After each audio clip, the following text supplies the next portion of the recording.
почнав како перач, буквално перев коли на почеток. Бидејќи доаѓаш у нов свет, шведскиот јазик е доста тежок да го научиш. Не е сличен, бар за мене, не е сличен на ниту еден од другите јазици. Има еден посебен многу таков тежок акцент, што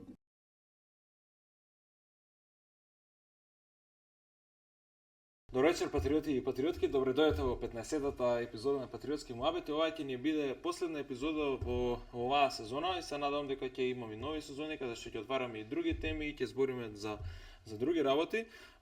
Се надевам дека курсот веќе го земавте или тие што веќе не го купиле може да го нарачат во дескрипција. Слободно за курсот веќе и зборам на секоја емисија, се работи за курс за бизнис, за претприемништво и маркетинг.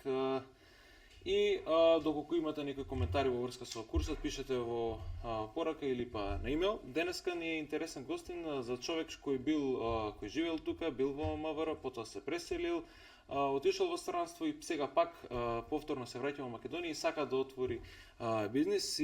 Човекот се вика Симеон Краљевски. Прво сакам да ти се заблагодарам што дојде на ова гостување и се надам дека ќе направиме интересен муабет. Благодарам на тебе на поканата и да, се надевам дека ќе има доста интересни моменти. Да, претпоставуваме добрите најави. Значи, ако може чисто на кратко да ни кажеш и на мене и на гледачите за твојава кариера, како била, што си правил тука во Македонија и потоа ќе се дополниме.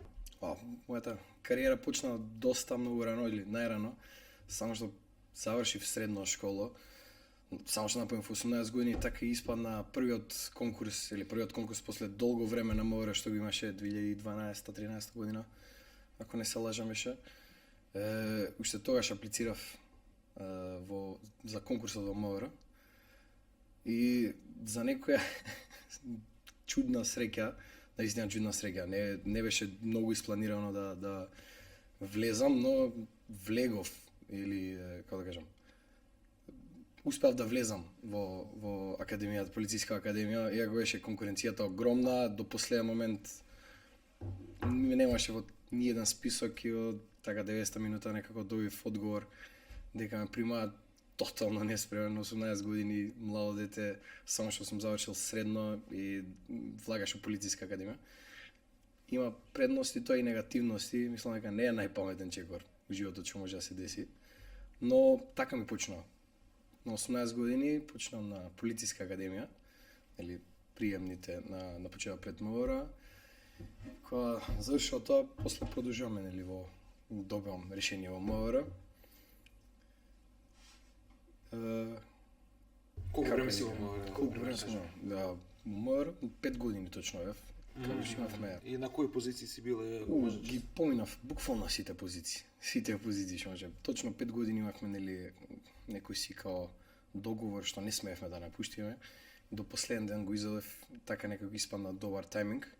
Инако сите позиции поминав некако. На почетокот првите месеци бев во специјална, значи во Тигар тогашен, сегашен САЕ, како доаѓа. Јас за Тигар тогашно, сега има некоја нова назнака. Многу кратко време бев и најискрено добив како се кажа? Прераспределбана. Прераспределба е така. Од цела група што стана, тројца бевме што не прераспределија. Ја мислам малце неправедно, а од друга страна и фалим што ми дале таква прераспределба да малце на друг начин размислувам. Кога ги размислам искрено на тие години, не сум бил најзрел. На 19 години добиеш специјална и после проđив во директно првата прераспределба беше во сообраќајна. Тоа беше најголемиот, најлошиот дел од кариерата. Али убаво е да се види, да ги видиш сите позитивности, негативности, како треба или како не треба. Најчесто е како не треба, ќе научиш во МВР. Многу ретко ќе научиш како треба или нешто позитивно. Сите ствари што ги научив од МВР е буквално од гледање од туѓи искуство или од други луѓе, како лошо се понашаат, како лоши лидери, ужасни лидери и многу лоша средина. Цело МВР е, мислам и до ден денес, без разлика на власта, МВР е многу лоша, токсично место едно, каде што владе лоши лидери, лоши луѓе на лошо место и неоставно некако е така како и да дојдеш и да можеби да си пред да влезеш да бидеш некој полидерско место, можеби имаш едни идеологии, моментот кога седнуваат на тоа столче и некако кога да се присилени сите да Јасно, и да ги користат на лош начин своите. Да, значи ти си имал, да речеме, си бил 5 години, не си имал некој добро искуство, може. Имав, последното беше. Искрено последното беше добро искуство. Многу често ја таму од Собракјана па од Драчево ме преместуваа за апсолутно секакви глупости. Знаеш што викам за искуство? Искуство не може да биде добро искуство. Искуство може само да биде лошо, не постои тоа добро искуство. Значи искуство веќе кога ќе доживееш, треба нешто лошо да се случи па да си сменил, си добил некоја поука за видење да искористиш, али добро. Само те прашам, значи ти си напуштил одма после 5 години кога ти завршил тој рокот и договорот, и потоа што правиш ти, например, што се надоврзана, на крај имаше една добра поука, искрено. Да. На крај од кариерата или последната година и пол, добив по моја жела доста долго време сакав да влезам во единица за службени кучења. Тоа ми беше еден поубав период од МВР и таму запознав од сите лоши началници што ги поминав. Имаше еден началник кој што така доста многу ми остана добри впечатоци, единствен така добар лидер што или лидер кој ќе кажам, стварно наистина беше добар представителен човек, началник Јани Илиевски, сега у пензија. Единствен човек беше што научив од него како да бидеш лидер на сосем друг начин. Во МВР сите се на страв, значи сите им владеат некако на страв, те тера да правиш нешто од што мораш, а не од што сакаш да правиш.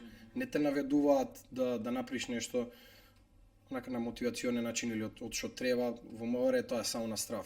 Ако не идеш или знаеш дека ќе идеш на стража или ќе те прераспореда, таа владе цело време. Овде беше многу инспиративно и последната година и пол искрено доста многу научив и убаво си поминав. И доста многу уживав. Имав доста интересно куче за експлозиви, така доста малце поразлична беше. Ти си бил тренер на кучење, предпоставам? Не, бев водич на кучење. Имаше посебни инструктори за кучење, имав готово куче едно за експлозиви.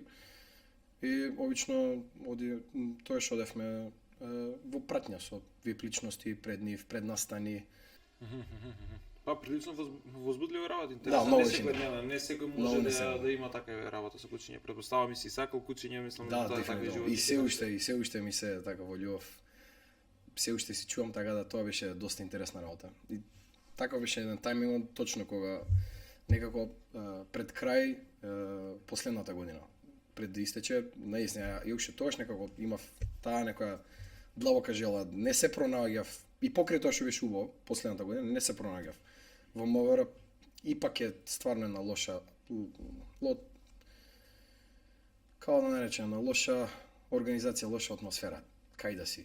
Ипак е доста негативна, но би требало да се онака да правиш self-sabotage за да се лажеш дека ти е убаво. Тоа се многу кратки моменти. Платата што добиваш не ги задоволува ниту една од тие основни услови денеска.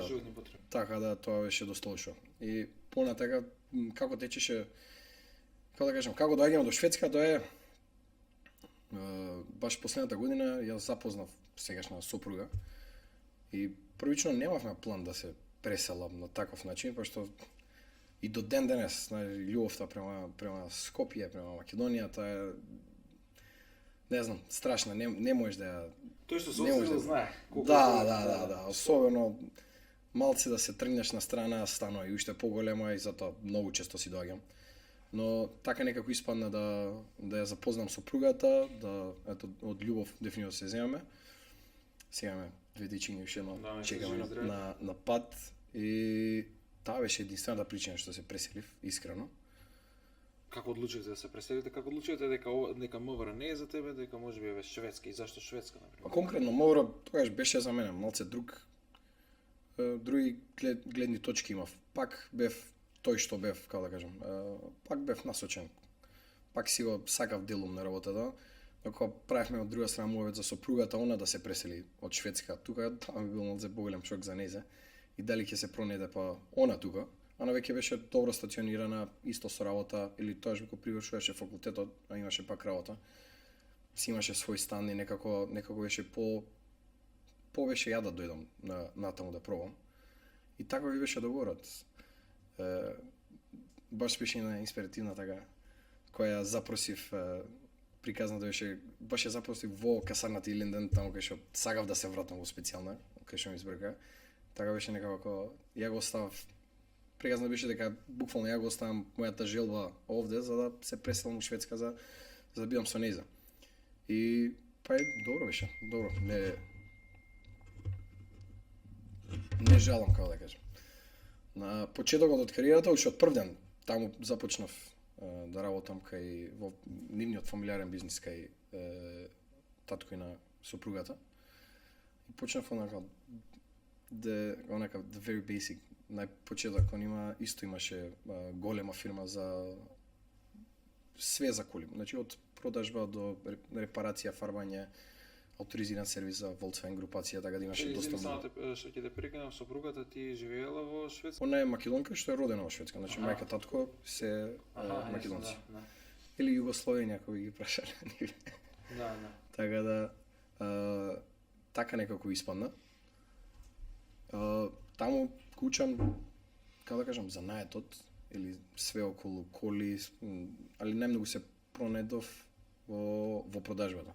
Почнав како перач, буквално перев коли на почеток. Бидејќи доаѓаш у нов свет, шведскиот јазик е доста тежок да го научиш. Не е сличен, бар за мене, не е сличен на ниту еден од другите јазици. Има еден посебен многу таков тежок акцент што треба да го погаѓаш некако. И се додека не го научив јазикот, немав кај да ме стават на некоја друга позиција, почнав како перач и полека некои други позиции, онака пробав, а многу е тешко без јазик, иако фирмата беше повеќето балканци што можев да разговарам. Тоа колку е добро, колку е и лошо, затоа што е поблиску, да.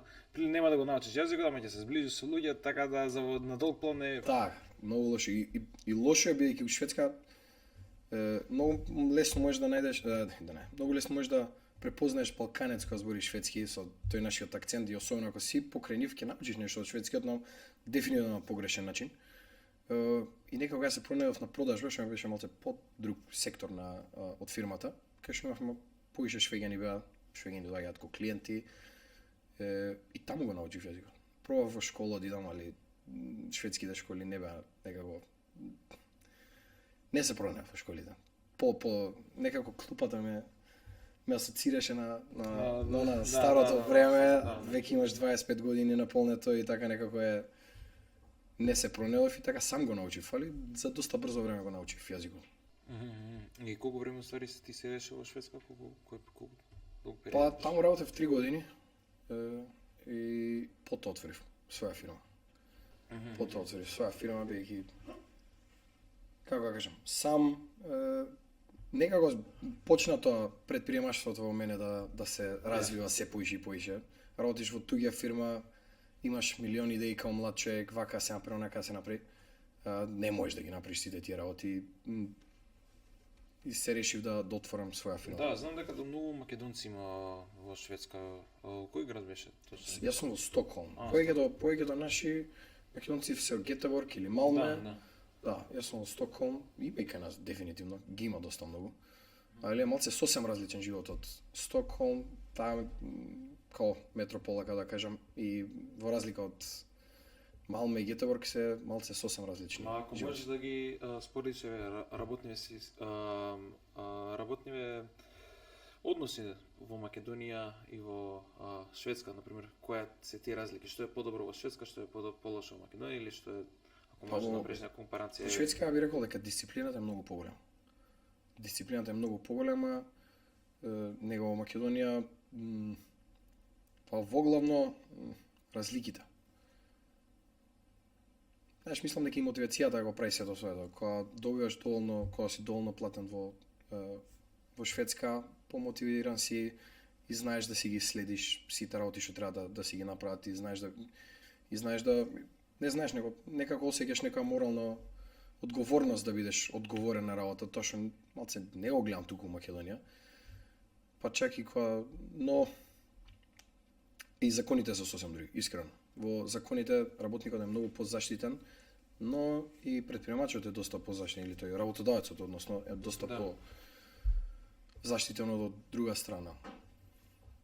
И се зависи од која, како да кажам, од која за која работна позиција, ако е некоја конкретно работничка позиција, едно, менаџерските позиции се други, се си на своја, но Да, и ти викаш си започнал бизнис со препродавање на коли, а занаатот си го научил од твојот дедо или на па искрено бев самоук.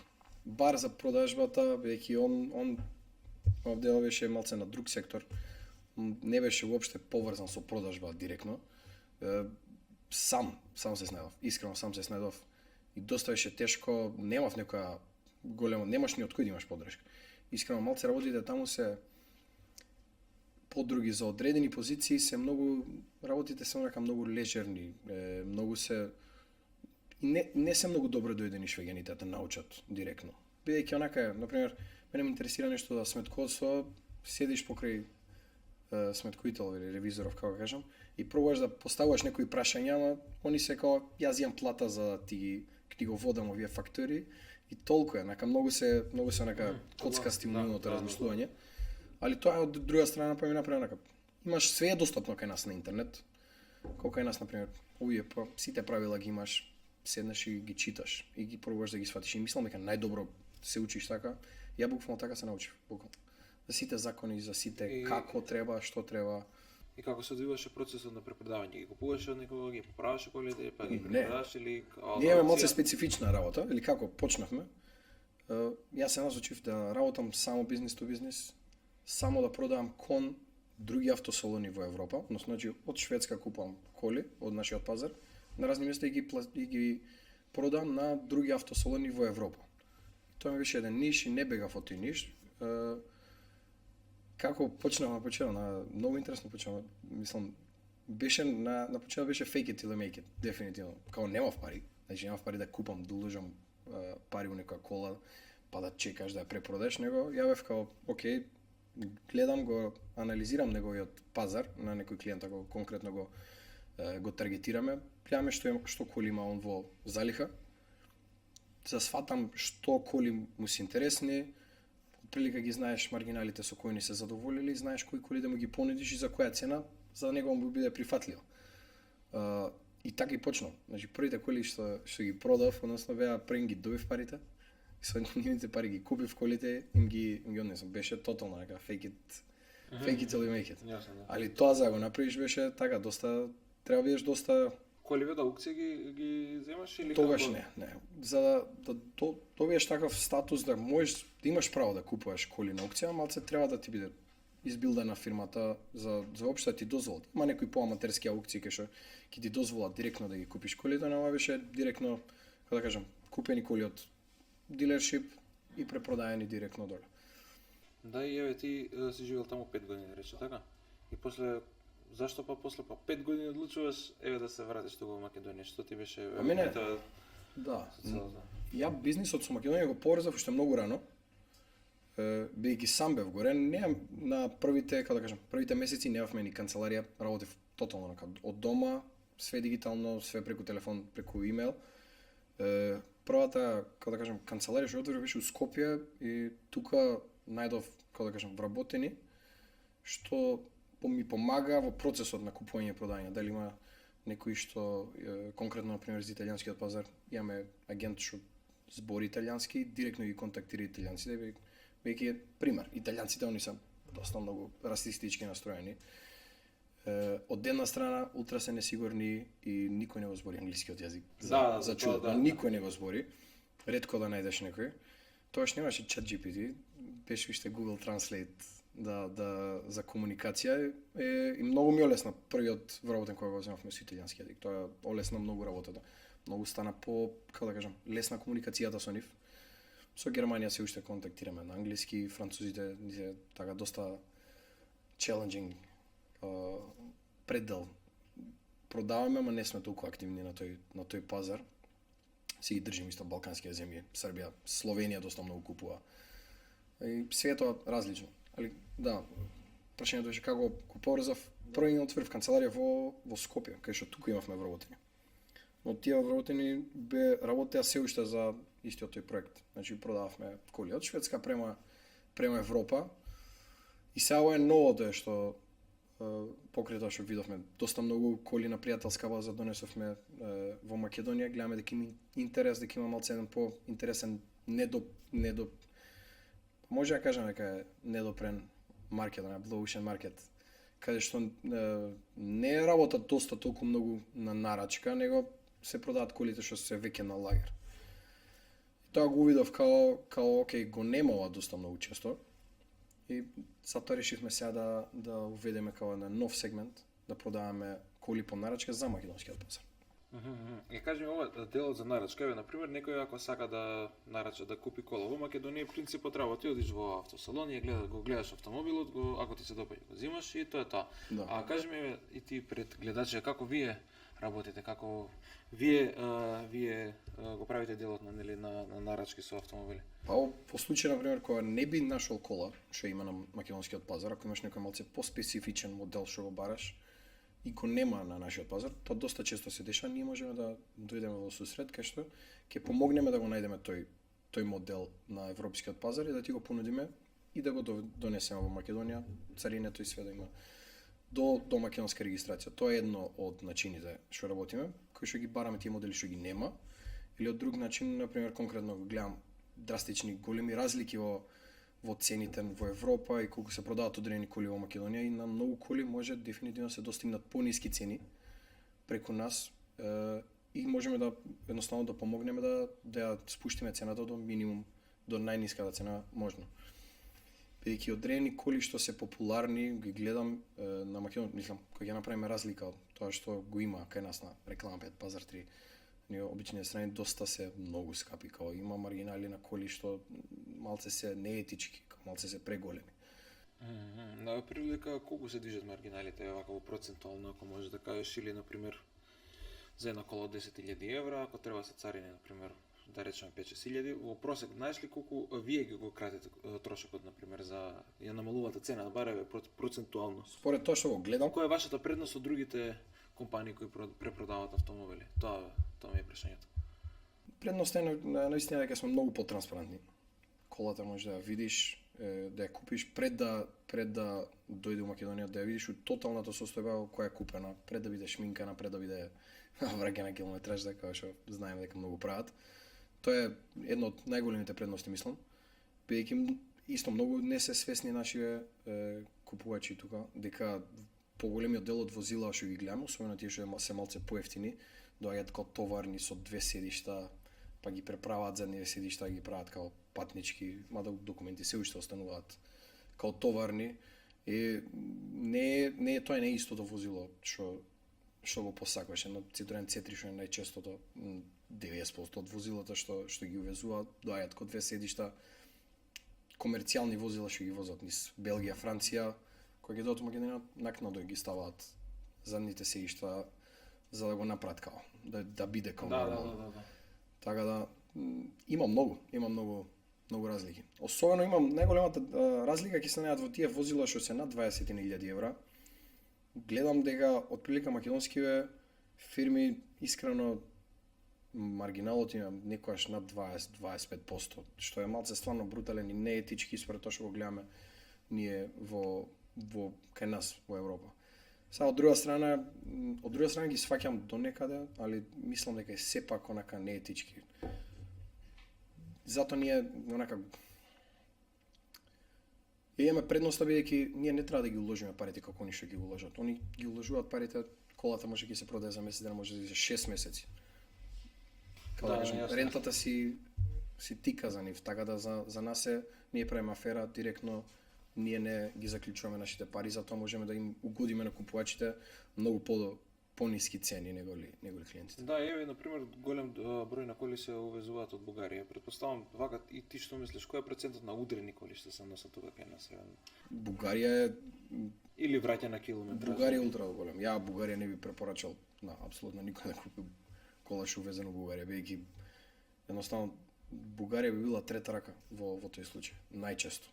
Чак ако е Што гледаме таму голем обем на коли, има стварно голем избор на автомобили, посебно во Бугарија, ама има огромен. Квалитетот кој што се нуди во Бугарија се носи нели па ризик, нели цената затоа што е ефтина, се носи собствен ризик зашто е таа цена. Секогаш е така, колку пари толку музика, да, дефинитивно. И вие од каде ги земате колите, така е најчесто, например? Нашата предност е дека ние го имаме цел европски пазар на дланка. Можеме да купиме коло. Ние не преферираме ни една, онака, не фаворизираме, да кажам, една некоја земја, него според моделот што конкретно, например, ако имаш некој модел што го сакаш, ние пробуваме да го направиме анализа цел европски пазар, да гледаме тотално тој модел во кој е најактуелен или во овој случај треба биде во кој не е најнеактуелен. Во тој случај ќе биде најниска цената на таа кола и во тој случај може да ти понудиме по-добра цена од другите. И вака во Македонија кои се најбарани автомобили што ние сакаме да ги возиме?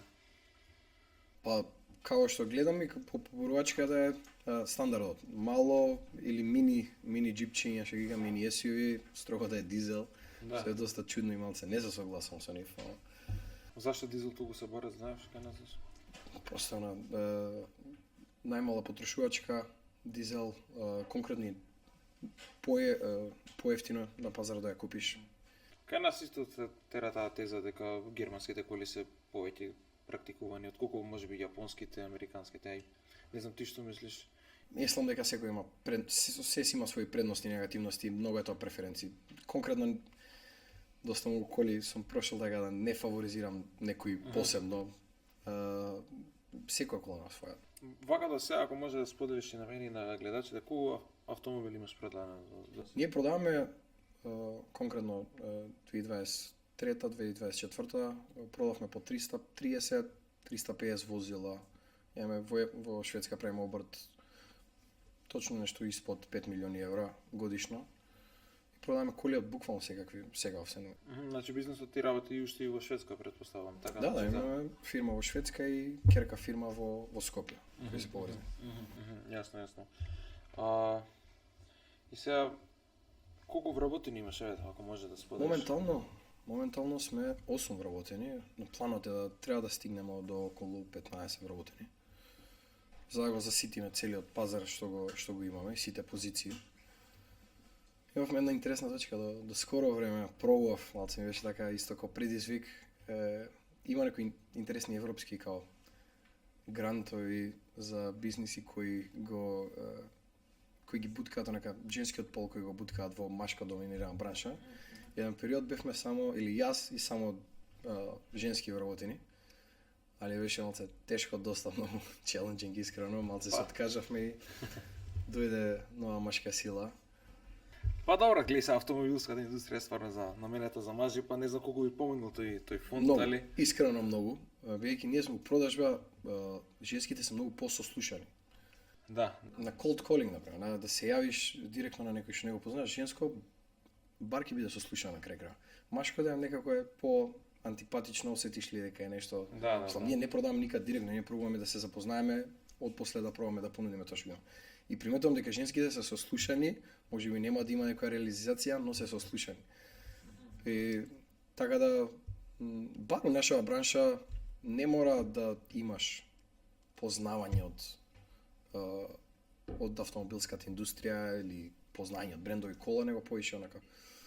Кажи ми зашто продажба. не се шириш во некоја друга земја, зашто баш Македонија? Што е тоа што те влече тука? Знаеш кога си бараш некоја,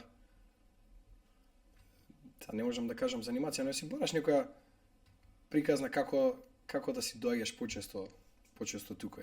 А многу ми е голем исто така онака мерако да направиш нешто за Македонија, да не биде све позиционирано горе, да пробаме да ги унапредиме или да ги подобриме некои од работите што ги има тука, бидејќи многу мене бар кога сум веќе во оваа индустрија многу често ме фрустрираат одредени ствари што ги гледам, како се одвиваат продажбите на коли, како едноставно се понашаат. Ако може да споделиш што е тоа точно што те конкретно во Македонија, дека не нудат гаранција салониве за користење на автомобили, тоа е нешто што е онака како маст, како морално, нешто што е морално да го нудиш при продажба на кола према приватно лице, не само во Шведска, скоро во сите други европски земји, овдека е како онака ја купи колата и искача од тоа како твој проблем. Да. Не те како и кажат најчесто ја гледаш, не те терапија да ја купиш, сам си ја подпиша и толку е.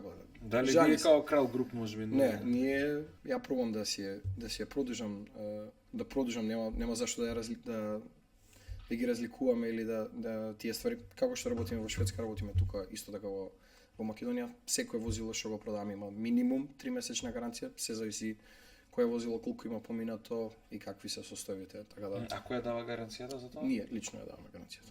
Лично.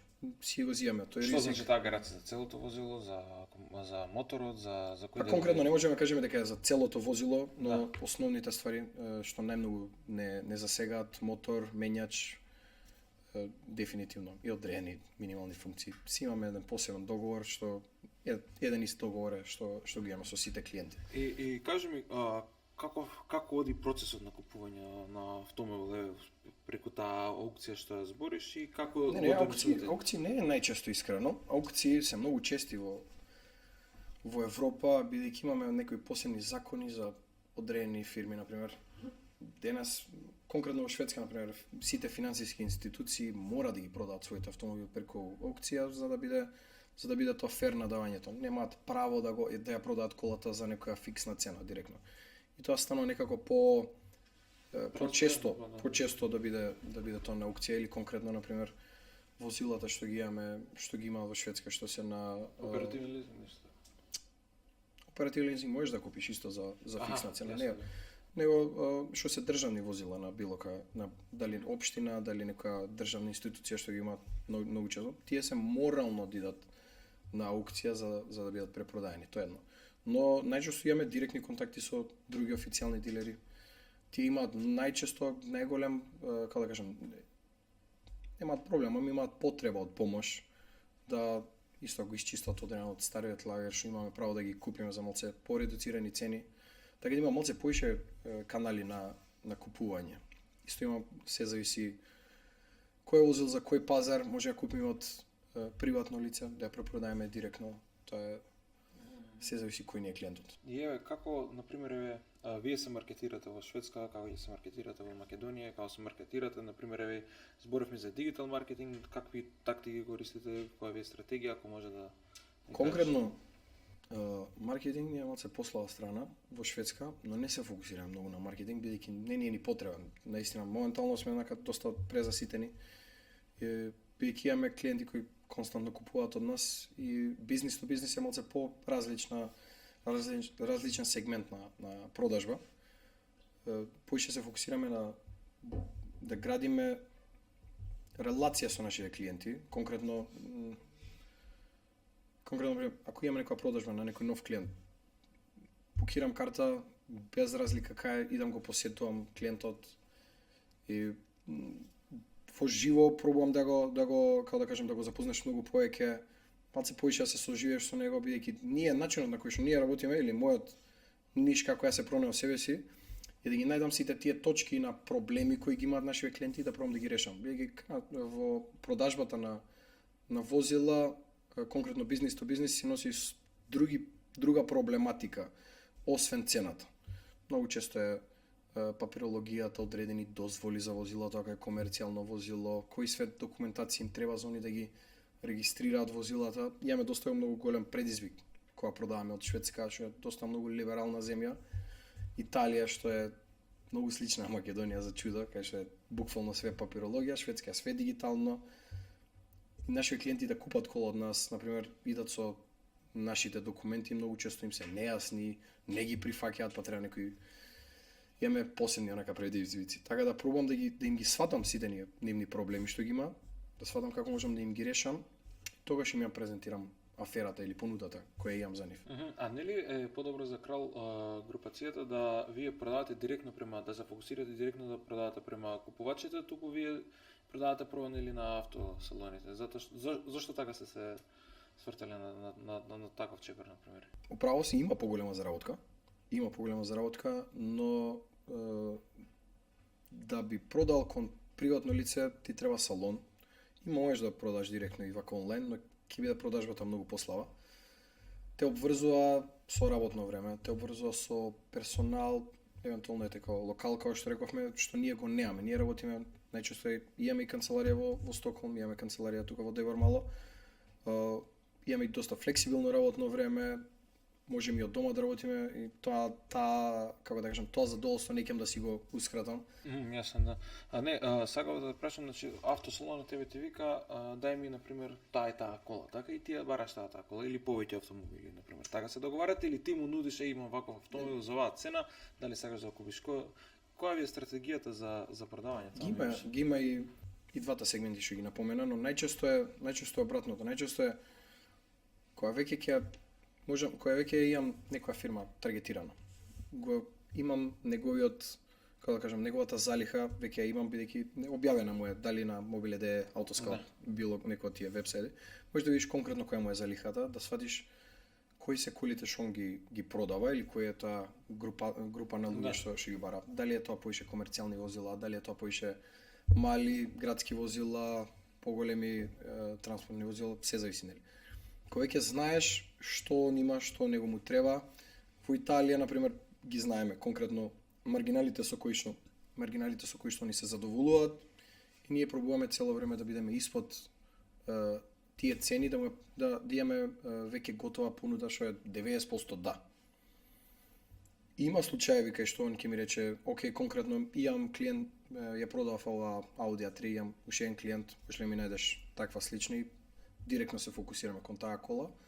Но најчесто веќе ги знаеме, после 3 години активно работење со клиенти, веќе ги знаеме као стари другари конкретно што им треба. Да, затоа што ти на пример не правиш лична инспекција на автомобилите. Како ја прави инспекцијава? Кој ја проверува колата? Дали веруваш само по сликите или им пушташ човек да ја провери или ти сам или како? Ги имаме и двете опции. Имаме опција да конкретно соработуваме со друга фирма која што ја нуди таа услуга, ги транспортира возилата и при транспорт може пред транспорт да направи тест протокол на колата, детален тест протокол.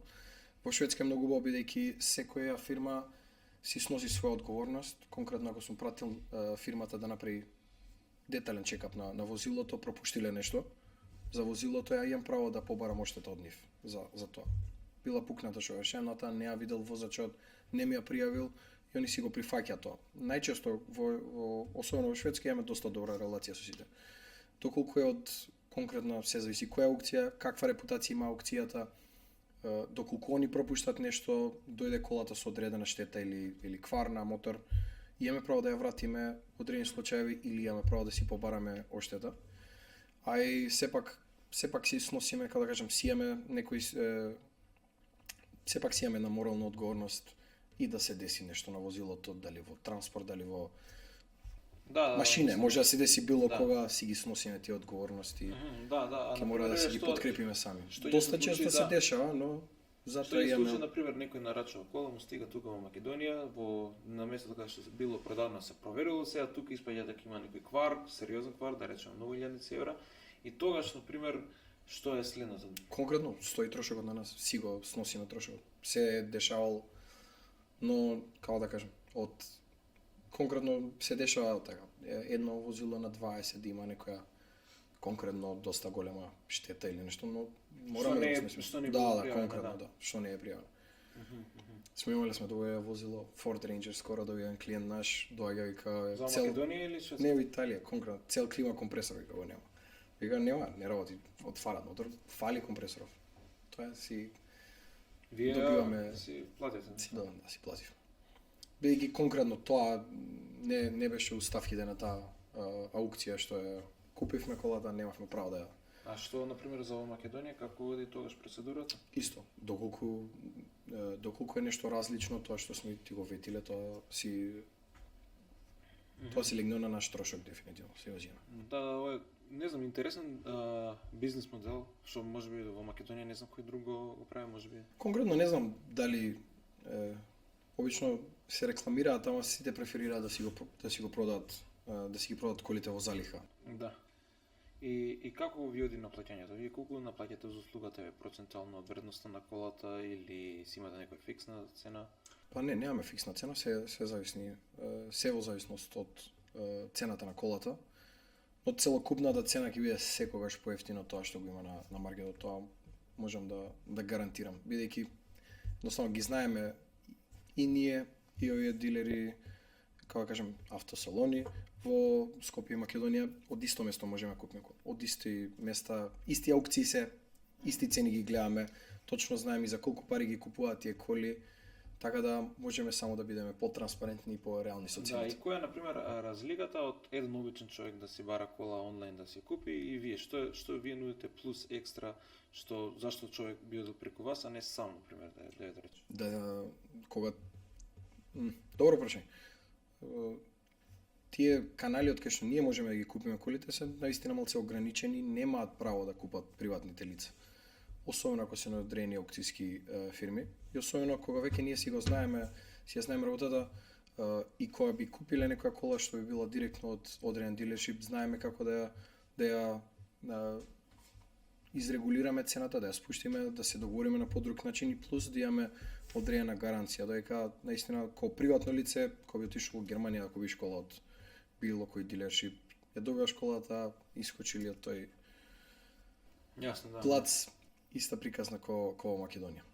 И нема да биде, и не би рекол дека ќе биде поевтино него ли да оди со нас. Затоа што во Македонија има многу луѓе што препродаваат автомобили. Мислам дека доста веќе стана некој тренд, Да. особено во гранични градови што се на истокот, доста се продаваат и во Скопје само имаме доста, но пак изборот некако ми е мал. Не знам така како. Изборот е мал, управо си. Изборот е мал, а многу луѓе продаваат. Не знам Изборот е зашто. мал, но мал е бидејќи не сака да ризикуваат, имаме по така фикс мајндсет во Македонија, тоа што се продава, тоа е не кеш да ризикуваш да купиш, не знам, и да смениш да купиш, окей, да пробам истиот модел бензин да го купам, не, сигурно дизел побрзо ќе се продае и остануваш на тоа, како да кажам, да рече. Не се нудат коли со друга боја, толку Да, да. онака лимитирано да речеш. Јасно. Пробаш да го купиш најефтиното што го има на европскиот пазар и пробаш да го продаш најефтино во Македонија. Да. И тоа е една предност што ние нудиме. Конкретно, кога би имал некој модел, сакаш малце поише опрема да има да се фокусираш на најчесто Македонија и го гледаме по огласиве фул опрема, што сите пишуваат. Да, сите фул Значи, опрема, користена како да. нова. Тоа е смешно, дека дали Баба ја возела дали во го од Германија. фул опрема некои од возила што ги нудат, така да наистина, AMG, не знам, M. ретко да најдеш килес кола во Македонија, некои така основни ствари што можеш овде кај нас да ги бираш. Конкретно сакаш некој конкретно последниот клиенти Peugeot 2008 има нешто ситно така моментално на пазарот, но сакаш ли некоја поспецифична боја, сакаш ли конкретно да има килес, панорама да ти биде некоја маст или кожа. И во Македонија Него наоѓаш да, тоа. да, јасно. Во Многу би Македонија било колку ретко. коли сте продале вака? Ако може. Многу таза сме. Сега Дамјан ако можам по четврта кола мислам сме продали, така да Значи стварно се таза, О, но да. и посакам, нели, она два среќа да месеци, сакам. два месеци од како го Да, објавивме ова, не ни сме почнале најактивно да се фокусираме. Иако нашиот конкретен мејн бизнес, ја лично се фокусирам на другиот сегмент. Тука имаме други што ни се задолжени за македонскиот пазар. Аха, јасно. А сега да те прашам, најскапа кола што си ја продал до сега, знаеш? Најскапо, имам две коли. Едното беше Porsche 911 4S и еден Mercedes GTR, буквално беа иста цена. Која? 1,6 милиони крони до околу 150.000 евро. Тие две. Да. И вака веќе као за крај би што ќе порачаш ти на младиве што сакаат едноставно да влезат во овој бизнис, да препродаваат автомобили или па некои совети да им даеш, некои твое искуство да го споделиш ако сакаш нешто да кажеш. Дефинитивно, ако има некој што е така заинтересиран, дефинитивно може и да не контактира. Имаме отворено и работни позиции, имаме отворено и практикански позиции. Да немаат никакво знаење, можеме да ги уведеме од нула до конкретно како продаваме, што продаваме, до конкретно работна позиција. Профитабилно е да се продаваат коли кај нас, затоа што еве гледам. По Македонија искрено дали е профитабилно. За разлика од тоа што правиме ние на европскиот пазар, не е профитабилно. Или кој е маргиналот или како работиме, е многу поубаво да би се фокусирале. Ние ова го правиме конкретно ова во Македонија го правам најмногу од што е као предизвик и од што сакам да направам нешто добро за нашиот пазар. Така да би препорачал најмногу да не се лимитираат. Све е возможно, све може да направат доволно ако се фокусираат на било кое поле во животот. Исто така сакав и за луѓе што живеат во странство, еве ти се бил тука, си отишол, се вратил. И ми Дефинитивно. речеш дека треба, еве, уште си рано да можеби да кажеш некое мислење, можеби ќе речеш требаше да останам во Шведска, можеби требаше уопште ни да. Не, јас се уште живеам во Шведска. Шведска, Јас се уште живеам во Шведска, многу често си доаѓам во Македонија. Да. Но дефинитивно ги охрабрувам сите да Дали гледаш на дул круг да се вратиш, целосно се преселиш тука можеби или Па искрено голема е така желбата, но и голем предизвик би било да се вратам во ова време. Треба доста многу работи да се сменат во Македонија и вакво движење кој ти што го правиш навистина е потребно, малце поголема позитива, малце поголема. да. Затоа и подкастов, овој подкаст е направен за да се воведе на перцепцијата за надешки луѓето дека може тука да се живее, дека може да се функционира, може да се прават пари, дека не е се туку црно, а и ние едноставно сме некако негативен народ што само гледаме она лошата страна и она лошото. И интересен пример е со пријатели баш беа на одмор и ево конкретно во Грција беа и сега биле 7 дена на тамо на летување и ми кажуваат, ја ги прашам како си поминавме и они ми викаат леле многу лошо. Деве викам што било толку лошо, па чекавме 5 сати на граница. Па викам сега 7 дена идеш на одмор, се шеташ нели ти убаво се и сега тебе проблем тие 5 сати што нели чекаш на граница. Сакам да кажам, нели, тој негативниот дел ние најмногу го истакнуваме и така и се одржава одма негативно. Не викам дека се е совршено, кај нас фалат многу работи, посебно нели во администрацијата и патиштата ни се лоши и буквално секој сегмент е нели таков како што е, но наше тука да пробаме која е поентава сега нели да сите да се оцелиме и да идеме, затоа што ни у Шведска не е сјајно, па и ни тука, така да сегде тој што е негативен човек секогаш ќе најде мани, тој што е позитивен секогаш ќе гледа и добрата страна. Така да мислам дека те прашав интересни прашања, добро конкретни, баш го анализиравме твојот бизнис, кажа која проблематика ја решаваш ти, ти посакувам среќа во тоа што го правиш, би сакал и да ти помогнам, се надевам дека ако земам некојаш автомобил би било преку вас. Така да, тоа патриоти, бевме денеска со Крал Груп, се надевам дека ви се допадна разговорот, доколку имате или сакате да го контактирате, да ти пишат на Инстаграм, на вебсайт или како? Да, имаме наша Инстаграм група и вебсайт го изработка, така да може на Инстаграм да не контактираат. Јам одговорен Дамјан, и што ќе имате канцеларија и во Скопје, така да тоа отворени се цело време за соработка. Тоа патриоти, со оваа епизода завршува сезона 2 од серијал на патриотски муабети. Се надевам дека ви се допадна. Кој го зема курсот нека пише во коментар или нека пише во порака доколку има некои други прашања и здрави Боже, се гледаме во друго светло во следна сезона. Нека ни е жива и здрава Македонија и поздрав за сите. Чао.